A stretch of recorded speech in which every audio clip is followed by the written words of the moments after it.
휴대폰 통신사 SK텔레콤에서 KT로 아니면 LG U+로 통신사를 옮겨보신 적 있으시죠? 그런데 왜 다른 통신사는 없는 걸까요? 30년 동안 대한민국 땅에 새로운 이동 통신사가 성공적으로 들어온 적이 없습니다. 마치 조선시대의 양반 세 집안이 대대손손 마을을 나눠 다스린 것처럼 SK텔레콤, KT, LGU+, 이 세 회사가 한국 통신 시장을 완벽하게 3등분해서 지배해왔습니다. 그런데 지금 이철옹성의 균열이 생기기 시작했어요. 이름은 스타링크. 테슬라 만든 그 일론 머스크가 우주에서 쏘아주는 인터넷이에요. 2025년 12월 4일 한국에서 정식으로 서비스를 시작했습니다. 가격은 장비값 55만 원에다가 매달 8만 7천 원씩 내야 하고 통신사들보다 느립니다. 그런데 신기한 반응이 나옵니다. 비싸고 느려도 좋다. 일론 머스크한테 돈 주는 게 통신 3사한테 주는 것보다 낫다는 반응이 사람들 사이에서 터져나오고 있거든요. 대체 왜 그럴까요? 그리고 스타링크가 정말로 통신 3사의 30년 독점을 무너뜨릴 수 있을까요? 오늘 그 이유를 밑바닥부터 파헤쳐 보겠습니다. 시작 전 구독과 좋아요는 사랑입니다. 먼저 재밌는 이야기부터 시작해 볼게요. KT가 요즘 뭘로 돈을 벌고 있는지 아십니까? 인터넷, 통신, 오지? 아닙니다. 호텔이에요. 호텔. 믿기 어려우시죠? 제가 숫자로 보여드릴게요. KT의 스테이트라는 자회사가 있습니다. 이 회사의 호텔 사업 매출이 2020년에 297억 원이었어요. 그런데 2024년에는 2042억 원으로 뛰었습니다. 4년 만에 7배가 늘어난 거예요. 이게 어떻게 가능했을까요? 비밀은 땅에 있습니다. 옛날에는 전화를 걸려면 전화국이라는 건물에 가야 했어요. 그래서 KT는 전국 도심 한복판에 크고 좋은 땅을 많이 갖고 있었습니다. 그런데 기술이 발달하면서 전화 장비가 작아졌죠. 냉장고만 했던 교환기가 노트북만 해지고 결국 전화국 건물이 필요 없어진 겁니다. 그럼 이 땅을 어떻게 쓸까요? 바로 호텔을 짓는 거예요. 노보텔 동대문, 안다즈 강남, 소피텔 송파, 르메르디앙, 영동 들어보셨죠? 전부 KT 땅 위에 서 있는 특급 호텔들입니다. 여기서 질문이 하나 떠오릅니다. 통신 회사가 본업인 통신 투자는 안 하고 왜 호텔을 짓느냐는 거죠. 답은 간단해요. 투자 안 해도 돈이 들어오니까요. 경쟁자가 없으니까요. 마치 동네에 슈퍼마켓이 딱 한 개밖에 없으면 주인이 굳이 물건을 새로 들여놓거나 매장을 깨끗하게 청소할 이유가 없는 것과 같습니다. 손님들은 어차피 여기 올 수밖에 없잖아요. 경제학에서는 이런 걸 해자라고 불러요. 영어로는 모트라고 하는데요. 중세, 시대 성 주변에 깊게 파 놓은 물길 있잖아요. 적군이 성벽에 접근 못하게 막는 그 해자요. 통신 3사는 지난 30년 동안 이 해자를 엄청나게 깊고 넓게 파왔습니다. 새로운 경쟁자가 절대 건너올 수 없을 만큼요. 자, 이제 좀 불편한 진실을 말씀드려야겠어요. 오지 이야기입니다. 2019년 4월을 기억하시나요? 우리나라가 전 세계에서 가장 먼저 오지 상용화에 성공했다고 엄청나게 자랑했죠. 신문에도 나고 TV에도 나오고 광고가 쏟아졌어요. 광고 문구가 뭐였냐면요. LTE보다 20배 빠릅니다. 영화 한 편을 1초 만에 다운로드, 원격 수술이 가능한 초저지연 기술, 이런 거였어요. 그럼 한번 생각해보세요. 여러분이 오지 요금제로 바꾸고 나서 체감이 됐습니까? 영화가 1초 만에 받아졌나요? 솔직히 LTE 쓸 때랑 크게 다른 게 없었죠. 공정거래위원회가 이 문제를 조사했습니다. 결론이 뭐였냐? 과징금 336억 원 부과, SK텔레콤한테 168억 원, KT한테 139억 원, LGU+한테 28억 원을 물린 겁니다. 왜 이렇게 됐을까요? 광고에서는 속도가 20GBps라고 했는데 실제로 나온 속도는 0.8GBps였어요. 광고한 것의 4%밖에 안 나온 거예요. 비율을 들어볼게요. 여러분이 자동차 광고를 봤어요. 이 차는 시속 300km로 달립니다 라고 했는데 실제로 사서 타보니까 시속 12km밖에 안 나온 거예요. 이게 과장 광고인가요? 아니면 사기인가요? 당연히 사기죠. 더 심각한 건 따로 있습니다. 니시 PD, 니시 8GHz 주파수 이야기예요. 좀 복잡한데 쉽게 설명해 드릴게요. 오지 속도를 진짜 빠르게 만들려면 특별한 주파수가 필요합니다. 니시 8GHz라는 건데요. 이걸 고속도로에 비유해 볼게요. 기존 주파수는 왕복 2차선 도로예요. 차가 좀 막혀요. 그런데 28기가 헤르츠는 왕복 10차선 고속도로입니다. 차가 쌩쌩 달릴 수 있죠. 통신 3사가 2018년에 정부한테 이 주파수를 샀어요. 얼마 주고 샀냐고요? 2천억 원이 넘습니다. 그리고 약속을 했어요. 3년 안에 기지국을 각각 1만 5천 개씩 세우겠습니다. 라고요. 결과가 어땠는지 볼까요? SK텔레콤은 1,656개 지었어요. 약속의 11%. KT는 570개, LGU 플러스는 842개. 목표치에 한참 못 미쳤습니다. 학교 시험으로 치면 11점짜리예요. 당연히 낙제죠. 결국 2022년 말부터 2023년까지 3사 모두 주파수 할당이 취소됐습니다. 우리나라 통신 역사상 처음 있는 일이에요. 2천억 원 넘게 주고 산 주파수를 정부가 도로 뺏어간 겁니다. 그럼 의문이 생기죠? 2천억 원을 내고 받은 주파수인데 왜 기지국을 안 지었을까요? 답은 간단합니다. 돈이 안 되니까요. 기지국 한 개 세우는데 수억 원이 들어가는데 그걸 1만 5천 개씩 지으면 수조 원이 듭니다. 그 돈으로 차라리 호텔을 짓는 게 훨씬 남는 장사였던 거죠. 이제 담합 이야기를 해야겠어요. 2025년 7월에 공정거래위원회가 통신 3사에 과징금 63억 원을 최종 확정했습니다. SK텔레콤 388억 원, KT 299억 원, LGU 플러스 276억 원. 역대급 과징금이에요. 왜 이런 과징금을 맞았냐고요? 번호 이동, 담합 때문입니다. 서울 서초구에 어느 오피스텔이 있었어요. 거기에 시장 상황반이라는 게 있었습니다. 뭐 하는 곳이냐고요? SK텔레콤, KT, LGU 플러스 직원들이 매일 모여서 회의를 하는 곳이에요. 회의 내용이 뭐였냐면요. 오늘 우리 회사로 몇 명이 번호 이동했나요? 너희 회사는 몇 명 왔어? 그럼 우리 보조금 좀 줄일까요? 응, 그럼 우리도 줄일게. 이런 대화를 나눴습니다. 비유를 들어볼게요. 동네에 치킨집이 3개 있어요. 원래는 서로 손님 뺏으려고 우리 10,000원, 우리 9,000원, 우리 8,000원 하면서 경쟁하잖아요. 그런데 새 치킨집 사장님이 뒤에서 만나서 야, 우리 다 같이 1만 5천원으로 통일하자. 손님들은 어차피 치킨 먹어야 하니까 어디든 올 거야 라고 합의한 겁니다. 이게 담합이에요. 2015년 11월부터 2022년 9월까지 무려 7년 동안 이런 짓을 했습니다. 담합 기간 동안 뭐가 달라졌을까요? 숫자로 보여드릴게요. 2013년 단통법 시행 전에는 번호 이동 건수가 1,716만 건이었어요. 사람들이 통신사를 바꿔가면서 더 좋은 조건을 찾았다는 뜻입니다. 그런데 담합 이후인 2022년에는 53만 건 뚝 떨어졌습니다. 10%가 줄어든 거예요. 왜 이렇게 됐을까요? 통신사들이 서로 경쟁을 안 하니까 소비자 입장에서는 어디로 옮겨도 똑같은 거예요. 굳이 번거롭게 번호 이동할 이유가 없어진 겁니다. 그럼 이런 생각이 드시겠죠? 새로운 통신사를 만들면 되지 않나요? 당연히 시도가 있었습니다. 그것도 여러 번요. 2024년 초에 스테이지 X라는 컨소시엄이 제4 이동 통신사로 선정됐어요. 야놀자, 더존비즈온 같은 IT 기업들이 뭉쳤고요. 주파수 경매에서 4,301억 원을 써가면서 이겼습니다. 그런데 같은 해 7월 31일 선정이 취소돼요. 왜 그랬을까요? 돈을 못 모은 겁니다. 자본금을 2조 500억 원 내야 하는데 실제로 확보한 건 500억 원도 안 됐어요. 심지어 법인 등기부, 등본에 찍힌 자본금이 1억 원밖에 안 됐대요. 주요 투자자들이 약속한 돈을 안 낸 거죠. 이게 8번째 실패입니다. 2010년부터 지금까지 15년 동안 8번이나 시도했는데 한 번도 성공하지 못했어요. 왜? 계속 실패할까요? 차근차근 생각해 봅시다. 통신사를 만들려면 뭐가 필요할까요? 일단 기지국이 필요합니다. 전국에 수만 개를 세워야 해요. 기지국 한 개당 수억 원씩 들어가니까 총 수조 원이 필요합니다. 그 다음에는 주파수를 사야 해요. 이것도 수천억 원이죠. 직원도 고용해야 하고 고객센터도 만들어야 하고 마케팅도 해야 합니다. 이 모든 걸 다 갖춰 놓고 서비스를 시작해도 손님이 올까요? 사람들은 이미 SK텔레콤, KT, LGU 플러스를 쓰고 있어요. 번호도 바꾸기 귀찮아하고 익숙한 걸 선호하죠. 비유를 들어 볼게요. 에베레스트 산에 오르는 거예요. 장비도 엄청 비싸고 훈련도 몇 년씩 해야 하고 산소통도 챙겨야 하는데 정상에 올라가도 거기 아무것도 없어요. 그냥 깃발 꽂고 내려오는 거죠. 누가 이런 일에 돈을 내려고 하겠어요?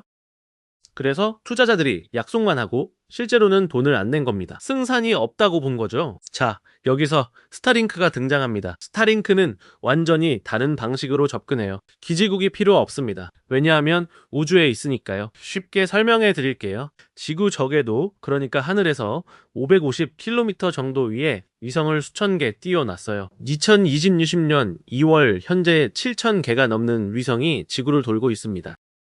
이 위성들이 땅에 있는 안테나로 신호를 직접 쏴주는 겁니다. 기존 통신사들이 땅 위에 기지국 세우는 대신 스타링크는 하늘에 위성을 띄운 거죠.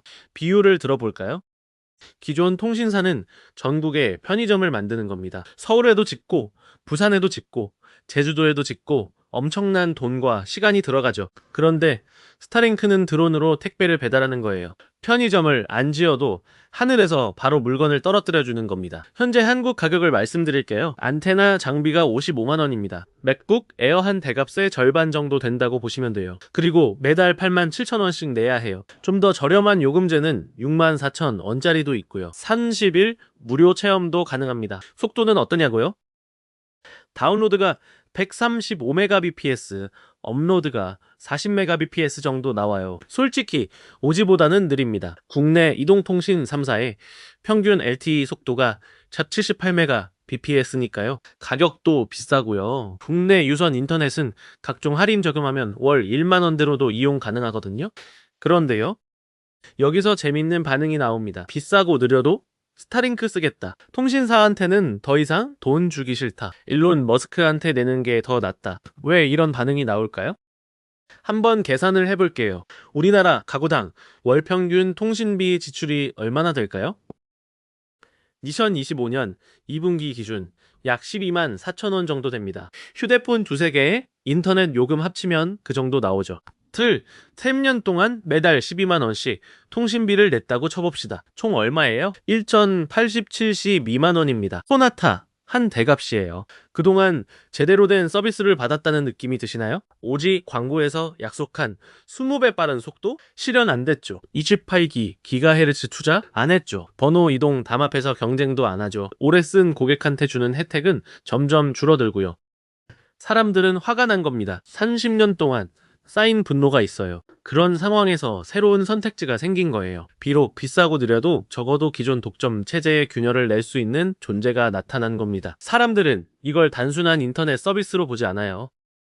복수의 도구로 보는 거죠. 너희가 30년 동안 우리를 무시했잖아. 그럼 우리도 이제 다른 데로 갈 거야. 경쟁이 생기면 뭐가 바뀔까요? 가격이 내려갑니다. 서비스가 좋아져요. 실제로 일본에서 라쿠텐 모바일이라는 새 통신사가 들어온 후에 기존 통신사들 요금이 확 내려간 사례가 있어요. 스타링크 자체가 통신 3사를 완전히 대체할 순 없습니다. 하지만 압박은 할 수 있어요. 너희 안 바뀌면 사람들이 우주로 가버린다는 메시지를 던지는 거죠. 그런데 스타링크가 한국에서 정말 통신 3사를 위협할 수 있을까요? 솔직히 말씀드리면 당장은 어렵습니다. 이유를 세 가지로 설명해 드릴게요. 첫째, 가격입니다. 국내 유선 인터넷은 100Mbps, 속도 기준으로 월 2만원대예요. 각종 할인 적용하면 1만원대로도 이용 가능합니다. 근데 스타링크는 87,000원이잖아요. 속도는 더 느린데 가격은 사이도 5배 비싸요. 일반 가정에서 굳이 스타링크를 쓸 이유가 없는 거죠. 둘째, 휴대폰 통신입니다. 스타링크는 아직 스마트폰에 직접 연결되지 않아요. 95만 원짜리 안테나를 사서 설치해야 하고 그 안테나 주변에서만 와이파이로 인터넷을 쓸 수 있습니다. 밖에 나가면 여전히 SK텔레콤이나 KT, LGU+, 통신망을 써야 해요. 완전한 대체제가 아닌 거죠.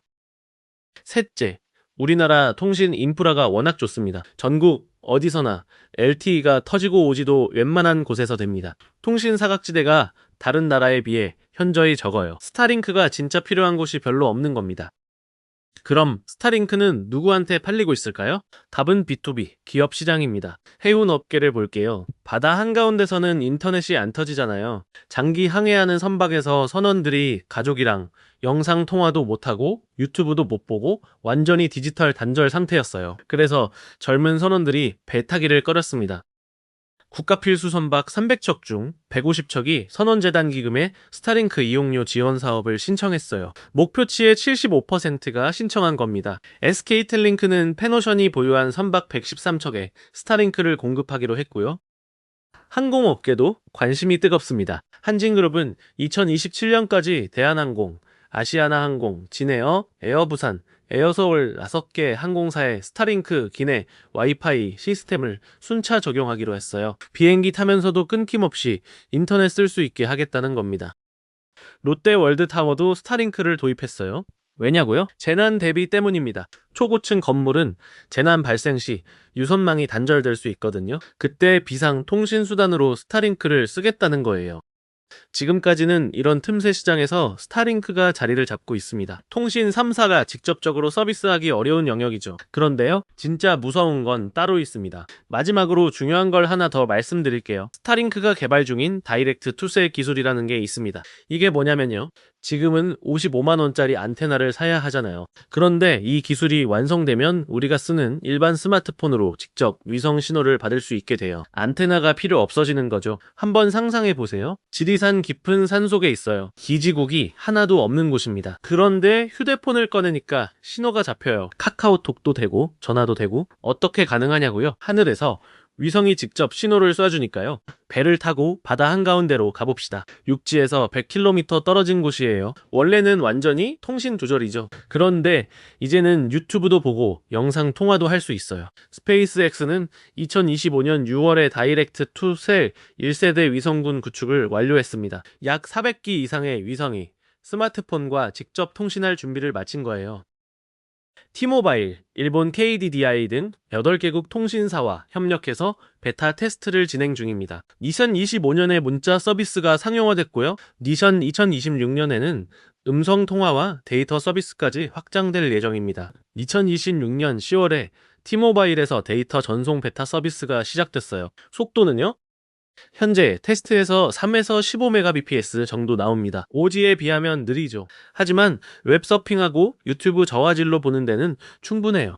이게 상용화되는 순간 기존 통신사의 가장 큰 강점이 사라집니다. 우리는 전국 어디든 터진다는 장점이 의미 없어지는 거예요. 수만 개 기지국을 세워놓은 인프라 투자가 무용지물이 되는 겁니다. 일론 머스크는 최근에 이렇게 말했어요. 지년 안에 새로운 칩을 통해 지역 통신사를 거치지 않고도 휴대폰을 스타링크 위성에 직접 연결해 어디서든 동영상을 시청할 수 있게 할 것이다. 심지어 스페이스X가 스타링크 전용 스마트폰을 직접 만들 가능성도 거론되고 있어요. 머스크는 질문에 not out of the question, 불가능한 건 아니다라고 답했거든요. 물론 아직 넘어야 할 산이 많아요. 기술적으로도 완벽하지 않고 우리나라 주파수 규제도 바꿔야 하고 통신 3사와 협력을 해야 하는 부분도 있어요. 한국의 다이렉트 투셀이 언제 도입될지는 아직 미정입니다. 당장 내년에 바뀌진 않을 겁니다.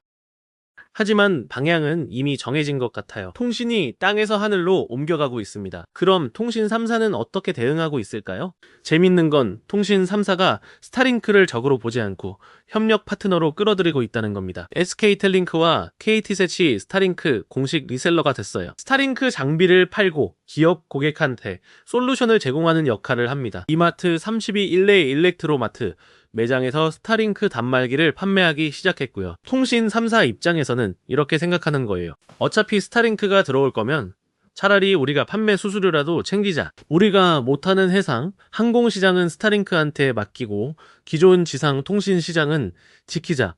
당장은 공생 관계처럼 보입니다. 스타링크는 B2B 시장을 공략하고 통신 3사는 기존 B2C 시장을 유지하면서 서로 윈윈하는 것처럼요. 하지만 장기적으로는 모릅니다. 다이렉트 투셀이 완성되고 스타링크가 일반 스마트폰 시장까지 넘보기 시작하면 그때부터는 진짜 경쟁이 시작될 수 있어요. 업계 전문가들 의견을 들어보면요. 통신업계의 한 관계자는 이렇게 말했어요. 다이렉트 투셀은 이통 3사의 직접적인 위협보다는 보완적인 역할을 할 가능성이 크다. 하지만 기술 발전과 시장 상황에 따라 장기적으로는 경쟁 요소로 작용할 수도 있다. 퀼티스페이스라는 컨설팅 업체의 분석가는 더 직접적으로 말했어요. 결국 이동통신 사업자로 나서는 것이 스페이스X의 최종 목표일 것이다. 미국 FCC 위원장은 스페이스X의 주파수 매입에 대해 이동통신망 판도를 바꿀 수 있는 잠재적인 게임 체인저라고 평가했고요. 자, 오늘 내용을 정리해 드릴게요. 우리나라 통신 3사는 30년 넘게 시장을 나눠 가졌습니다. 그 과정에서 오지 과장, 광고로 336억 원 과징금을 맞았어요. 번호 이동 담합으로 963억 원 과징금도 맞았고요. 28기 기가헤르츠 주파수는 2천억 원 주고 사놓고 투자는 안 해서 취소당했습니다. 본업인 통신 대신 호텔이랑 부동산 개발에 열중했어요. 새로운 통신사가 들어오려고 8번 시도했지만 진입 장벽이 너무 높아서 전부 실패했습니다. 그런데 이제 우주에서 경쟁자가 내려왔어요. 스타링크입니다. 비싸고 느리지만 많은 사람들이 응원하고 있어요. 이건 단순히 인터넷 서비스 선택의 문제가 아니거든요. 30년 독점에 대한 저항이고 변화를 요구하는 목소리입니다. 물론 스타링크가 당장 통신 3사를 무너뜨릴 수는 없습니다. 가격도 비싸고 휴대폰 직접 연결도 아직 안 되니까요. 하지만 다이렉트 투 셀 기술이 완성되는 순간 판이 바뀝니다. 안테나 없이 일반 스마트폰으로 위성 통신이 가능해지면 그때부터 진짜 경쟁이 시작돼요. 통신 3사도 이걸 알기 때문에 스타링크를 적대하기보다 협력 파트너로 끌어들이고 있습니다. 현명한 선택일 수 있어요. 하지만 장기적으로 어떻게 될지는 아무도 모릅니다. 한 가지 확실한 건 있어요. 경쟁이 생기면 소비자가 이깁니다. 일본에서 라쿠텐 모바일이 들어온 후 기존 통신사 요금이 내려간 것처럼 스타링크의 존재 자체가 통신 3사의 압박이 됩니다.